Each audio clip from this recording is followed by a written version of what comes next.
You ever stop and think about what really makes up a person's moral compass? I mean, it's not just one thing, is it? It's this messy, complicated dance between what you believe, the people you care about, and, well, just what it takes to get by.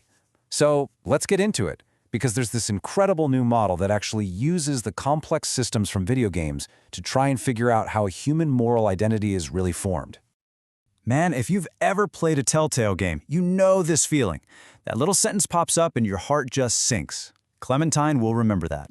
It's so much more than just a game mechanic, right? It's this really profound statement about who we are. It's basically saying that your identity, it's just a collection of memories that other people have of you.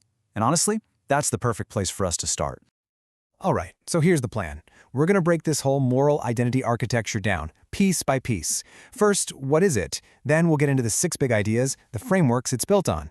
After that, we'll see how this thing actually thinks, how that thinking creates real feeling characters, and finally, why this whole thing matters way more than you might think, even for understanding ourselves. Okay, so let's get right to the heart of it. The big idea here is that your moral identity isn't some fixed set of rules written in stone. Not at all.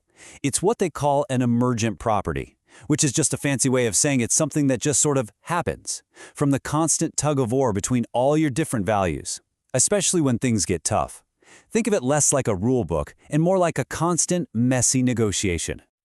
And this is the system that's designed to actually model that whole messy negotiation. So, what is the moral identity architecture? Well, you can think of it like this. It takes 6 totally different ethical engines from 6 different games and just mashes them all together.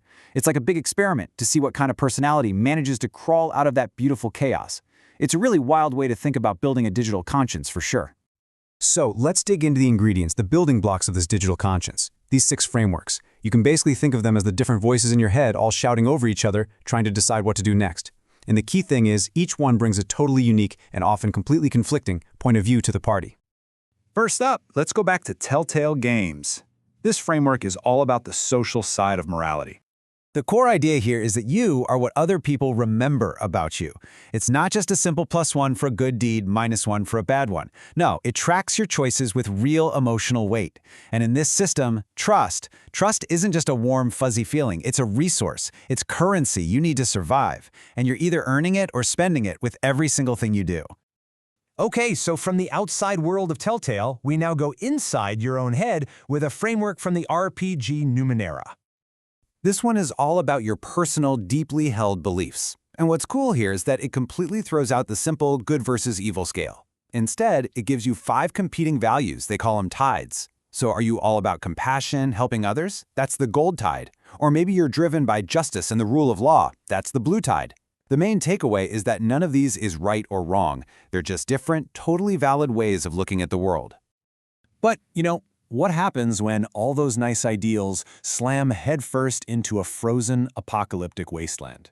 Well, that brings us to our 3rd framework, which comes from the absolutely brutal survival game Frostpunk. The whole game, the whole moral engine, boils down to one phrase: the city must survive. And that's not a friendly suggestion, it's a command. It's the justification for every horrible choice you're about to make. See, Frostpunk is all about modeling how morality bends or just flat out breaks when survival is everything. It's got this thing called a survival necessity calculus. The bigger the threat, the less time you have, the more flexible your morals become. Suddenly, choices that were completely unthinkable yesterday are now not just on the table, they're necessary for the greater good. And this really sets up the central fight that this whole system has to figure out. In one corner, you've got the idealist, Numenera, saying, hey, all these different values are beautiful and valid. And in the other corner, you have a framework from the game Kenshi that's basically screaming, in a world this harsh, your ethics better adapt or you're dead. So the whole architecture has to somehow resolve this epic clash between the person you want to be and the person the world is forcing you to become. Okay, so we've got all these conflicting voices now, right? We've talked about a few, and there are others in the mix from games like Rimworld and This War of Mine. They're all yelling at once, so how in the world does this system take all that noise and actually make a choice? How does it think? The secret sauce is a pretty clever, dynamic weighting system. Just look at this table. The system doesn't listen to every voice at the same volume all the time. Instead, it's like it has a mixing board, and it turns the volume up or down on each voice depending on what's happening. So, if you're in a deep, personal conversation with someone, it cranks up the Telltale relationship framework. But if everyone's about to freeze to death, you better believe it turns the Frostpunk survival voice up to 11. It all comes down to context. And that whole weighting thing feeds into a really clear, step-by-step process. First, the system figures out which voices are even relevant to this specific problem.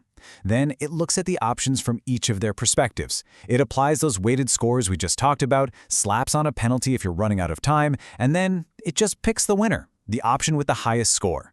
But, and this is super important, after the choice is made, the result feeds back and updates everything, changing who the character is for the very next decision they have to make. Okay, so what's the payoff for all this complicated code and weighting and decision-making? Well, this is where it gets really cool, because over time, after hundreds of these little choices, you start to see something amazing happen. Believable, evolving character archetypes just start to emerge. It all tracks back to what's called a humanity score. Basically, all your choices add up, and that score places you into one of 4 archetypes. Stay above 80% and you're the moral hero, always doing the right thing. But maybe you slip a little into the 60 to 80% range. Now you're a compassionate realist. You still care, but you get the tough choices have to be made. Drop even lower, between 40 and 60, and you're a pragmatic survivor. And if you fall below 40%, you're a hardened realist. At that point, morality is a luxury you just can't afford anymore. And this timeline here shows you just how fast that slide can happen. Let's follow a character. We'll call them Alex. Day 1, they start out with their ideals intact. But then, look at day 4. They make that first big, ugly compromise. That's a transformation trigger. Then a real survival crisis hits, then a traumatic event. And by day 10, those triggers have completely changed Alex's entire worldview. It's the perfect example of how a few big moments, built on lots of small choices, can lead to a massive shift in who a person is. So, okay, this is a cool model for a video game AI. But so what? Why does any of this matter outside of the game? Well, because the implications here go way, way beyond just making better characters on a screen. Because what this really is, when you get right down to it, is a mirror.